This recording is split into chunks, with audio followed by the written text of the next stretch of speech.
అని. ఈ వామాకులో ఒక స్పెషల్ ప్రోటీన్ ఉందట. ఇది కిడ్నీ స్టోన్స్ రాకుండా ఎక్కువైన కాల్షియం ఇది ప్రోటీన్ లాక్కుని స్టోన్ ఫార్మేషన్ కాకుండా చేయడానికి కొంత ఉపయోగపడుతున్నదని ఇది ఇరాన్ వాళ్ళే ఇది కూడా చెప్పడం జరిగింది. అంటే దీని మీద చూడండి ఎంతోమంది ఎన్నో దేశాల వారు రకరకాల పరిశోధనలు చేశారు.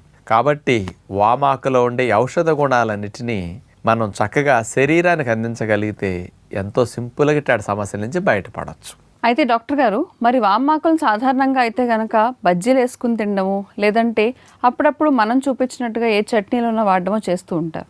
మరి అలా కాకుండా ఇంక వేరే విధంగా ఉపయోగించుకునే అవకాశం ఏదైనా ఉందా? వామాకుల్ని కొంతమంది కూరల్లో కూడా వాడుతూ ఉంటారు. అంటే దాని వాసన వేరు కదా. అవును. ఇంకా వాటితో పాటు అండి ఈ కషాయాలు మనం చేసుకుంటున్నాం కదా, ఆ కషాయాల్లో ఈ వామాకులు వేసి కూడా మరిగించవచ్చు. ఎందుకంటే లంగ్స్కి చాలా అవసరం కదా. ఇది మెయిన్